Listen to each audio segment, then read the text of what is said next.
Bismillahirrahmanirrahim. Assalamualaikum warahmatullahi wabarakatuh. Alhamdulillahi wa kafa. Wassalatu wassalamu ala nabiyil mustafa wa ala alihi wa ashabihi wa man iktafa amma ba'du. Akhwati fillah, rahimani wa rahimakunallah. Alhamdulillah, kita bersyukur kepada Allah Subhanahu wa taala atas berbagai kenikmatan yang Allah anugerahkan kepada kita. Sehingga pada kesempatan kali ini kita bisa kembali bertemu untuk mempelajari ilmu agama yang semoga dengannya memudahkan jalan kita menuju surga. Kita bersyukur kepada Allah Subhanahu wa taala, kita dimudahkan untuk hadir bersama di majelis ilmu yang mulia.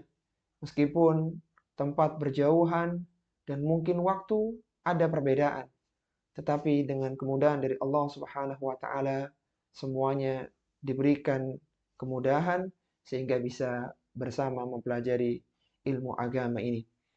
Kalaulah dahulu Jabir bin Abdullah radhiyallahu taala anhu, beliau harus menempuh perjalanan selama 1 bulan pergi ke Syam hanya untuk mendapatkan satu hadis dari Abdullah bin Unais. Kalaulah dahulu Imam Tabi'in Sa'id bin Musayyib harus menempuh perjalanan sehari semalam hanya untuk mencari satu hadis, sehingga beliau mengatakan, in kuntu la asiral ayyama wal layali fi talabil haditsil wahid. Aku menempuh perjalanan sehari semalam hanya untuk mendapatkan satu hadis saja.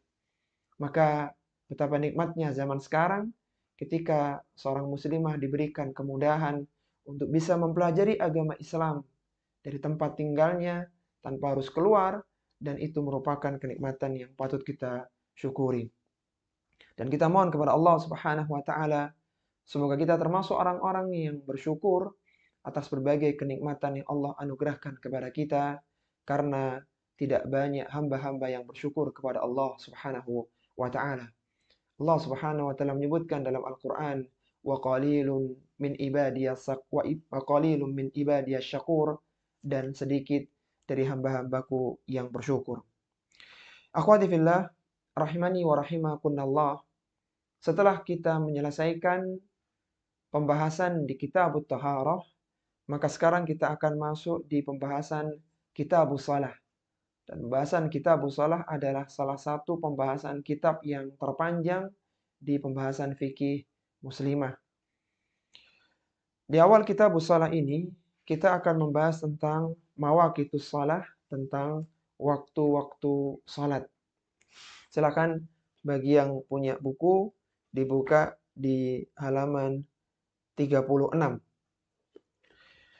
Allah Subhanahu wa taala menentukan waktu-waktu untuk salat fardu yang 5 waktu. Allah Subhanahu wa taala berfirman, "Inna salata kanat 'alal mu'minina kitaban mauquta." Sesungguhnya salat fardu itu telah ditentukan waktunya atas orang-orang yang beriman. Dan seorang muslimah yang menjaga salatnya di dalam waktunya, maka itu merupakan amalan yang dicintai oleh Allah Subhanahu wa taala. Sebagaimana Abdullah bin Mas'ud radhiyallahu taala anhu, seorang sahabat pakar tafsir yang wafat tahun 32 Hijriah di Madinah. Beliau pernah bertanya kepada Nabi sallallahu alaihi wasallam, "Ayyul amali ahabbu ilallahi?" Wahai Rasulullah sallallahu alaihi wasallam, amalan apakah yang paling dicintai oleh Allah Subhanahu wa taala? Qala as-salatu ala waqtiha. Kata Nabi sallallahu alaihi wasallam, yang pertama adalah salat di dalam waktunya. Qala thumma ayyu? Kemudian apalagi wahai Rasulullah? Qala birrul walidain. Kemudian yang kedua adalah berbakti kepada kedua orang tua. Qala thumma ayyu? Kemudian apalagi wahai Rasulullah? Qala al-jihadu fi sabilillah. Kemudian yang ketiga adalah berjihad di jalan Allah Subhanahu wa taala. Perhatikanlah akhwati fillah rahimani wa rahimakumullah. Rasulullah sallallahu alaihi wasallam menyebutkan amalan yang dicintai oleh Allah Subhanahu wa taala yang pertama adalah salat di dalam waktunya. Dan itu lebih dulu penyebutannya daripada birrul walidain dan daripada jihad di jalan Allah Subhanahu wa taala. Artinya ketika seorang muslimah menjaga salatnya di dalam waktunya, maka itu adalah amalan yang besar pahalanya, amalan yang dicintai oleh Allah Subhanahu wa taala. Kemudian waktu-waktu salat fardu, yang pertama adalah waktu salat zuhur, dimulai sejak tergelincirnya matahari hingga bayangan benda sama dengan panjang benda tersebut. Ketika seorang meletakkan tongkat, kemudian panjang tongkat itu sama dengan panjang bayangannya, maka saat itu berakhir waktu sholat zuhur. Diperbolehkan ketika udara sangat panas, sholat zuhurnya itu diakhirkan hingga cuaca atau kondisi agak dingin. Sebagaimana disebutkan oleh Nabi Shallallahu Alaihi Wasallam, "Idza shtaddal harru fa'abridu bis-shalah." Apabila kondisinya sangat panas menyengat, maka tunggulah hingga waktu dingin.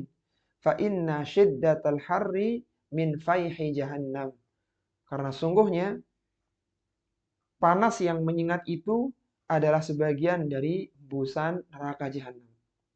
Dan hadis yang mulia ini menunjukkan bahwa neraka jahanam itu sudah ada. Dia berhembus 2 kali, yaitu ketika musim panas yang sangat panas dan musim dingin yang sangat dingin, untuk mengurangi rasa laparnya jahanam. Maka ketika kondisinya panas, maka dianjurkan untuk mengundurkan sedikit agar kondisinya agak dingin. Kemudian yang kedua adalah waktu sholat asar. Waktu sholat asar dimulai ketika bayangan benda sama dengan panjangnya setelah berakhirnya waktu zuhur hingga menguningnya matahari di ufuk barat. Sebelum terbenam matahari maka menguning ya, matahari di ufuk barat sebelum terbenam, maka saat itu sudah habis waktu sholat asar. Tidak dibenarkan mengakhirkan sholat asar sampai menguningnya matahari di ufuk barat. Sampai matahari akan tenggelam. Kecuali bagi orang dalam kondisi darurat. Misalnya dia baru bangun tidur, ya, ketiduran, atau udur-udur yang lainnya. Maka sebelum masuk waktu maghrib atau sebelum terbenam matahari maka diperbolehkan. Tapi hal ini tidak boleh dilakukan dengan rutin karena sholat di waktu itu adalah sholatnya orang-orang munafik.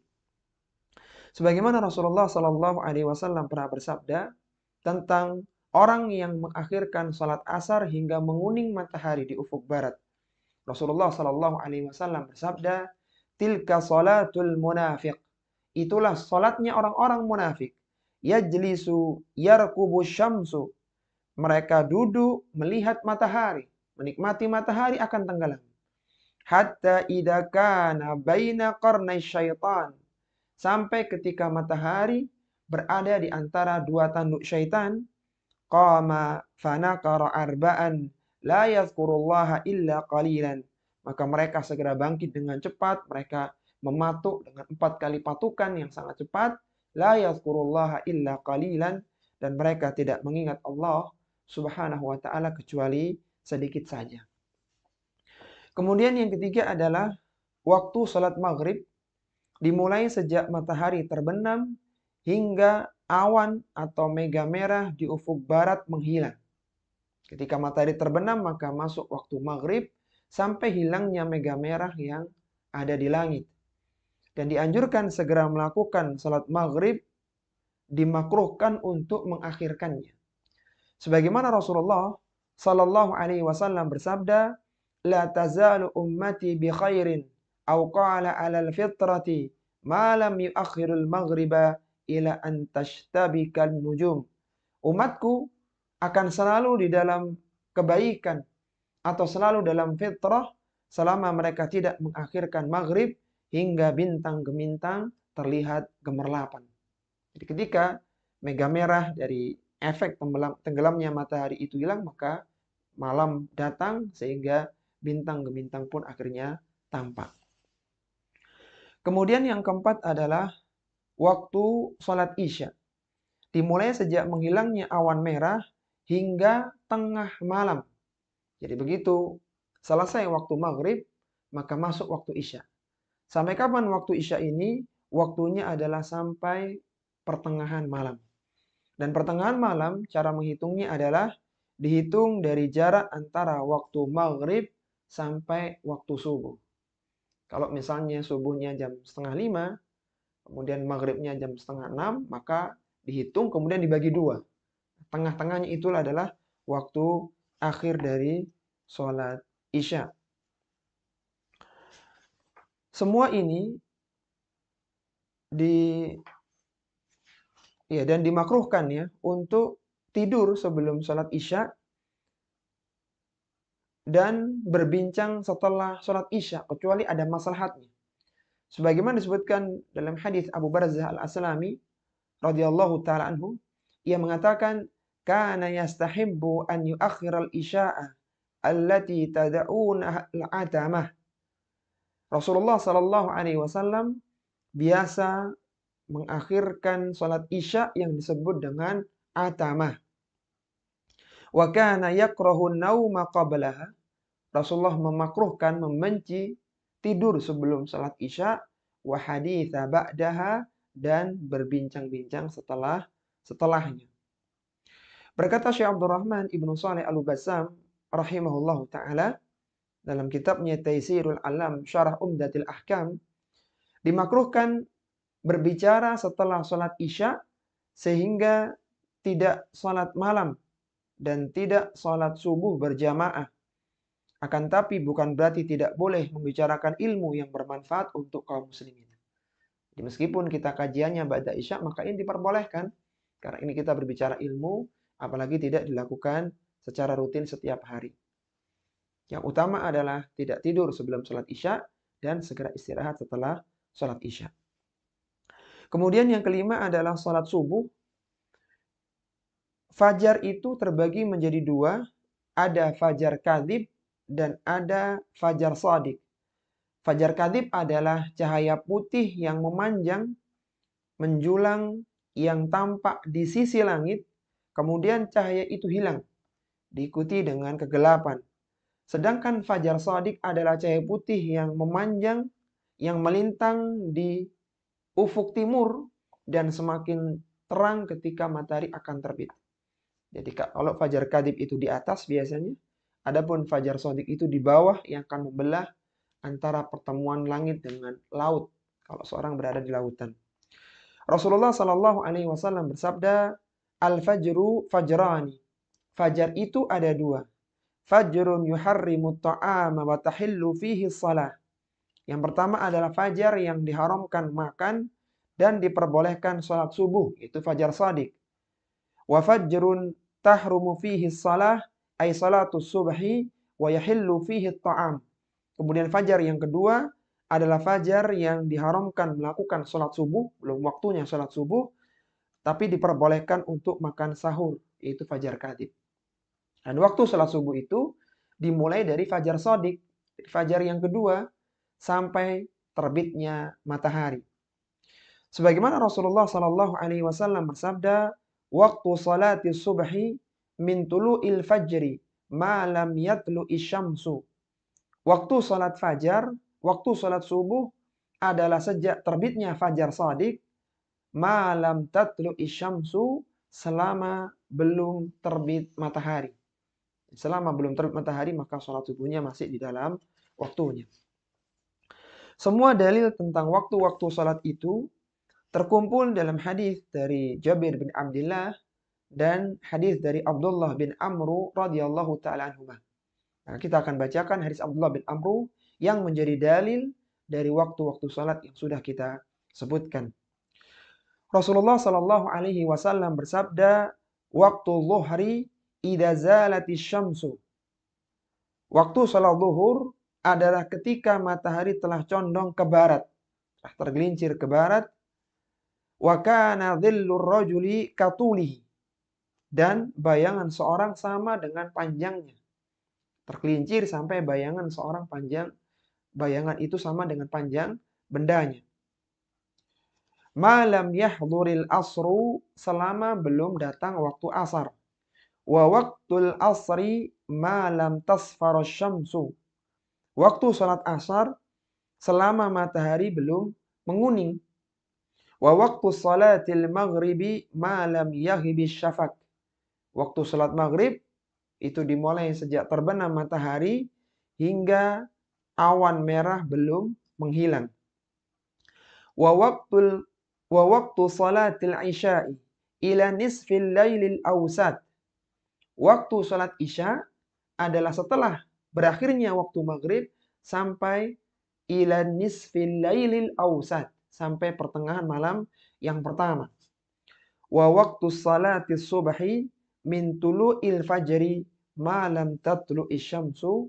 Adapun waktu salat subuh adalah dimulai sejak fajar shadiq sampai sebelum terbitnya matahari. Ini adalah waktu-waktu yang ditentukan oleh Allah untuk melakukan salat 5 waktu. Kemudian kita akan membahas tentang waktu-waktu yang dilarang. Ada beberapa waktu yang dilarang seorang melakukan salat. Yang pertama adalah setelah salat subuh hingga terbit matahari. Setelah seorang muslimah melakukan salat subuh sampai terbit matahari, maka dia tidak boleh melakukan salat. Sebagaimana Rasulullah sallallahu alaihi wasallam bersabda, "La salata ba'da salatil asri hatta taghruba syamsu." Tidak boleh salat setelah salat asar hingga matahari terbenam. Wala salata ba'da salatil fajri hatta tatlu'a syamsu. Dan tidak ada salat setelah salat subuh hingga matahari terbit. Kemudian yang kedua adalah ketika matahari terbit hingga meninggi setinggi 1 tombak. Jadi sejak sholat subuh sampai terbit tidak boleh sholat, terbit sampai setinggi 1 tombak pun juga tidak boleh. Kemudian setelah 1 tombak maka boleh melakukan sholat yang lain.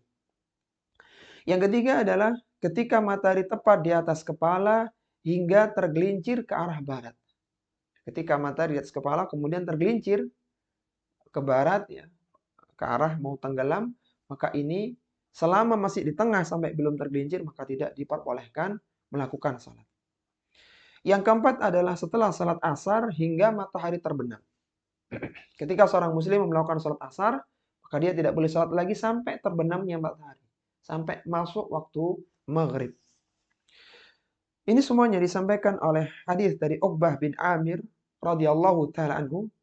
Ia berkata, "Thalathu sa'atin kana Rasulullah sallallahu alaihi wasallam yanhana an nusalliya fihinna aw naqbura fihinna mautana." Ada 3 waktu yang Rasulullah sallallahu alaihi wasallam dahulu melarang kami melakukan salat dan memakamkan orang yang meninggal di antara kami. Kapan 3 waktu itu? Min tatlu'i syamsu bazighatan hatta tartafi'a. Yang pertama adalah ketika matahari terbit hingga meninggi 1 tombak. Wa hina yaqumu qa'imu dhahirati hatta tamila syamsu. Ketika matahari berada di atas kepala sampai tergelincir ke arah barat. Wa hina tadayyafu syamsu lil ghurubi hatta taghruba. Dan yang ketiga adalah ketika matahari akan tenggelam sampai matahari benar-benar tenggelam. Kemudian yang kelima adalah sholat sunnah setelah iqamah dikumandangkan. Ini khusus bagi sholat sunnah rawatib yang dilakukan di masjid. Ketika iqamah dikumandangkan dan secara perhitungan seorang tidak selesai sholatnya sampai takbiratul ihram atau bahkan sampai imam selesai rakaat pertama, maka sholatnya dibatalkan. Sebagaimana Rasulullah sallallahu alaihi wasallam bersabda, "Idza uqimatis salatu fala salata illal maktubah." Ketika iqamah telah dikumandangkan, fala salata illal maktubah, maka tidak ada salat kecuali salat fardu. Syekh Al-Albani rahimahullahu taala menjelaskan dalam Majmu'ah Fatawa Madinatul Munawwarah, beliau mengatakan, bagi orang yang melaksanakan salat sunnah dan iqamah telah dikumandangkan, harus benar-benar mempertimbangkan dengan matang apakah dia akan tertinggal takbiratul ihram atau tidak. Jika tetap meneruskan salat sunnahnya. Jika ia yakin tidak akan tertinggal takbiratul ihram, karena sudah tinggal sedikit salat sunnahnya, maka ia boleh meneruskan salat sunnahnya. Tapi jika ia yakin akan tertinggal takbiratul ihram, maka dia harus menghentikan salat sunnah dan bergabung dengan jamaah sholat fardu.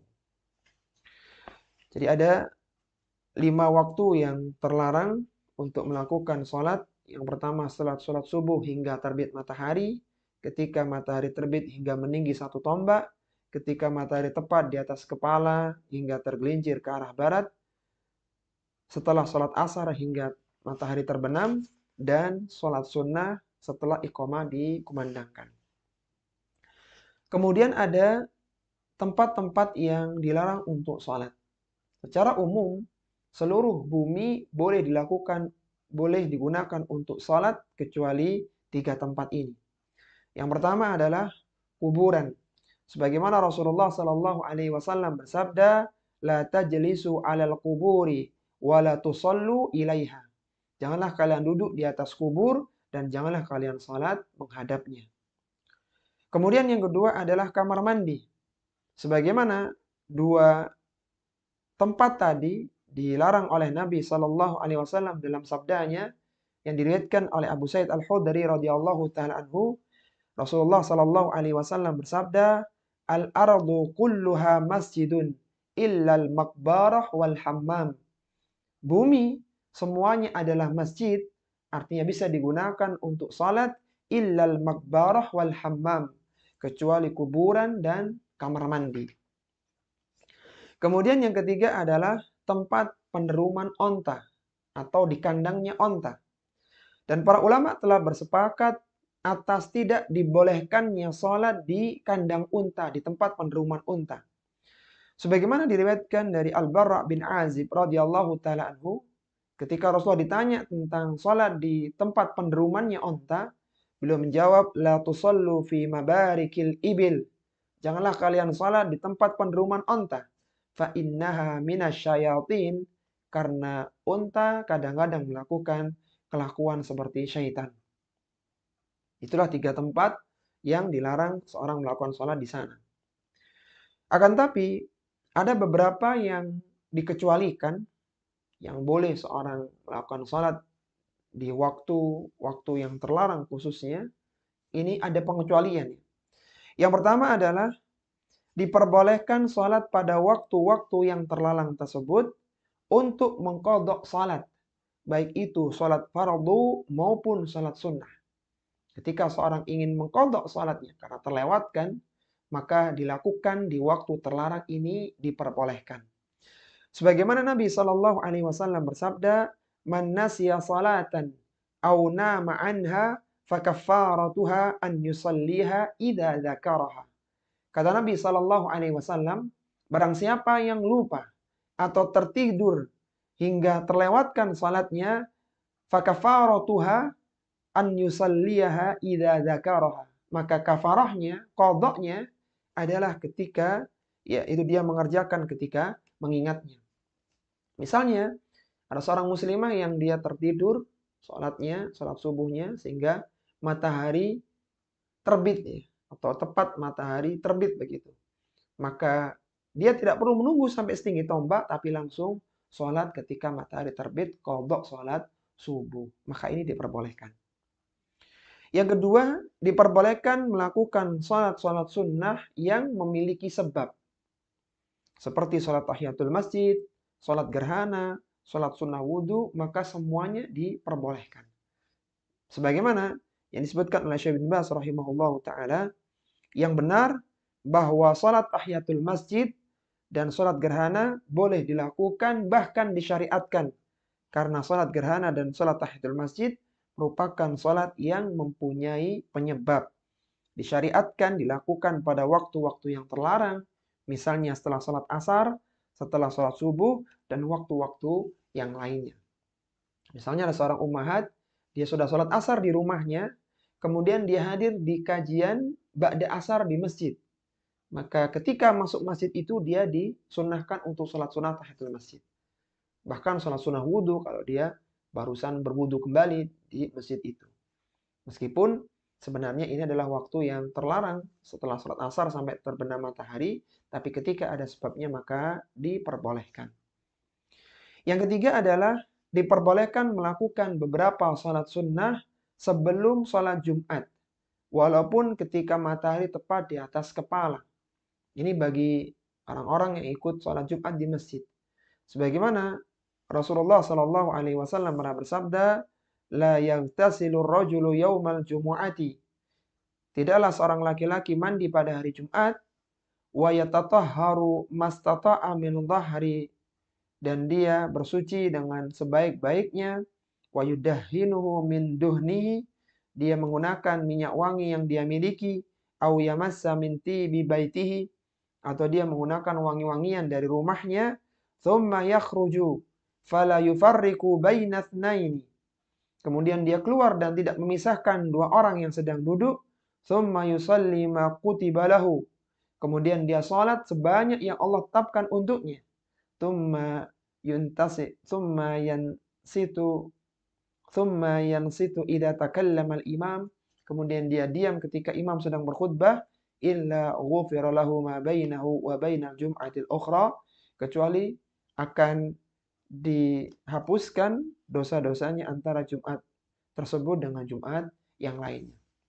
Artinya ketika dia datang di masjid, khotib belum naik, dia sholat terus, sholat lagi, meskipun bertepatan dengan matahari di atas kepala, maka ini diperbolehkan. Kemudian yang keempat adalah tidak dimakruhkan melakukan sholat di Makkah kapan saja sholat itu dilakukan. Itu meskipun di tengah hari, meskipun di waktu-waktu yang terlarang ketika di luar, maka ketika di Makkah diperbolehkan. Sebagaimana diriwayatkan dari Jubair bin Mut'im radhiyallahu taala anhu, Nabi sallallahu alaihi wasallam bersabda, "Ya bani Abdi Manaf, la tamna'u ahadan tafa bihadzal baiti." Wahai bani Abdi Manaf, janganlah kalian melarang seorang pun untuk tawaf di Baitullah ini. Wa shalla ayata sa'atin sya'a min lailin aw naharin. Dan janganlah engkau melarang mereka salat kapan saja mereka suka, baik itu di waktu malam maupun di waktu siang. Itu akhwati fillah rahimani wa rahimakumullah, hal-hal yang pokok dalam mawaqitus shalah. Sekarang silakan disiapkan penanya untuk mencatat beberapa poin catatan yang tidak ada di buku Antunna. Yang pertama adalah apabila seorang mendapatkan satu rakaat sebelum keluar waktunya, maka ia telah mendapatkan sholat pada waktunya.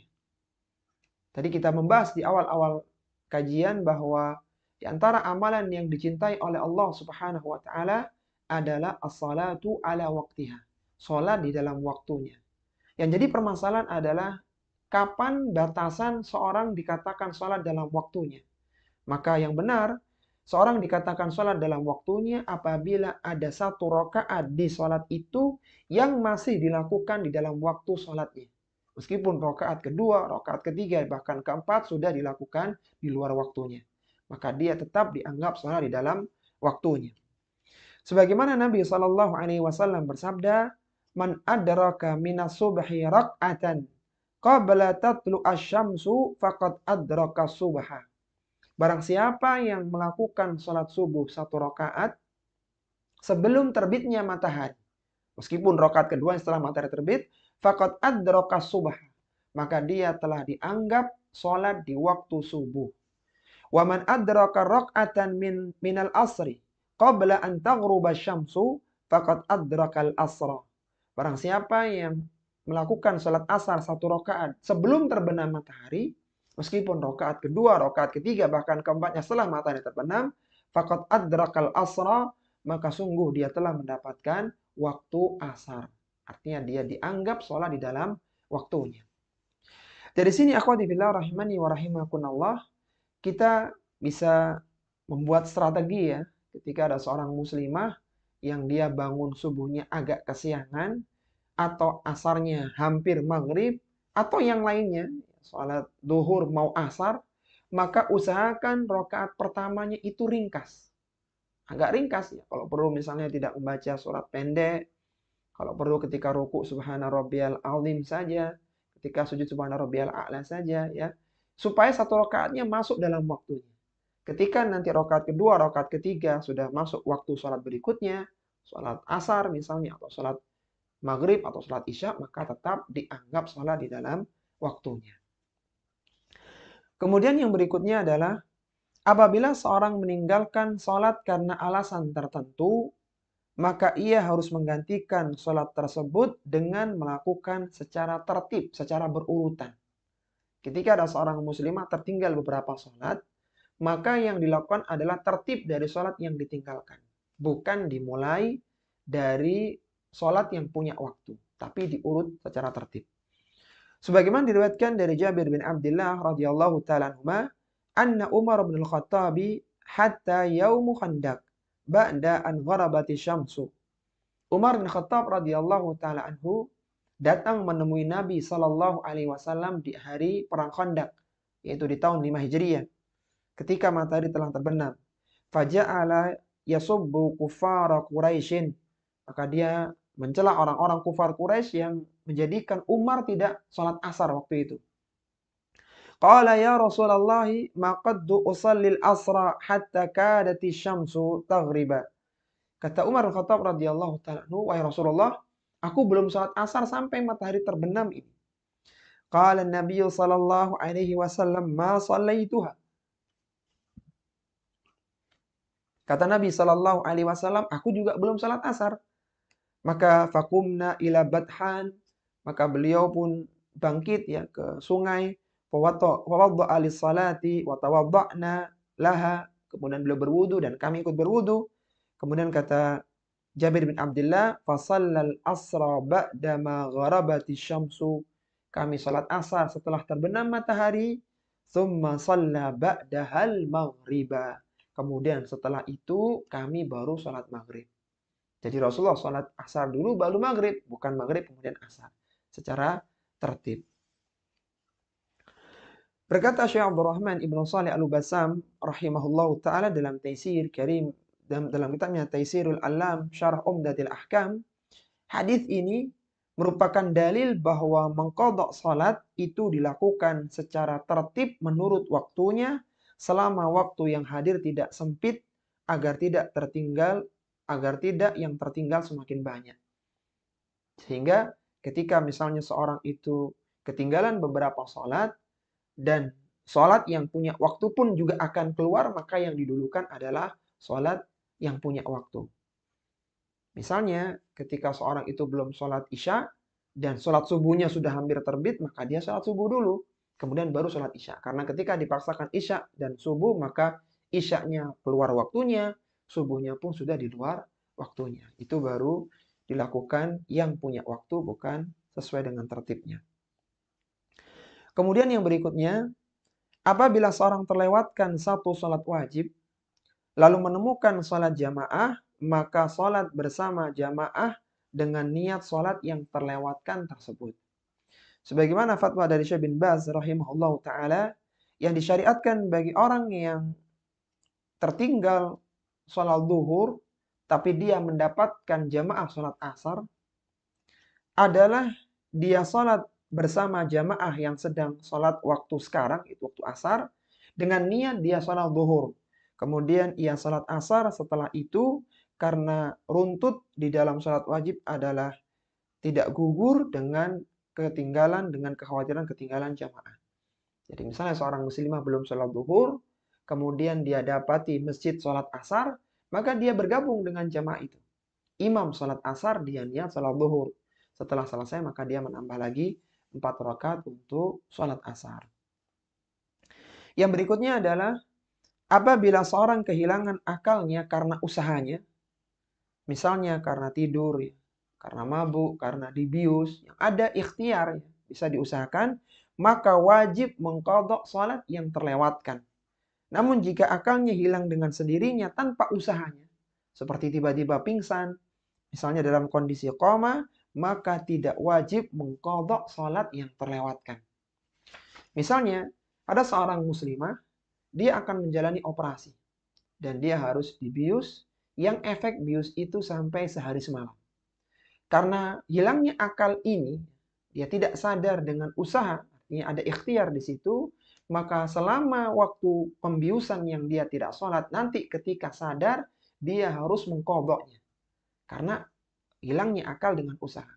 Akan tapi misalnya ketika ada seorang muslimah, setelah sholat subuh dia tiba-tiba pingsan.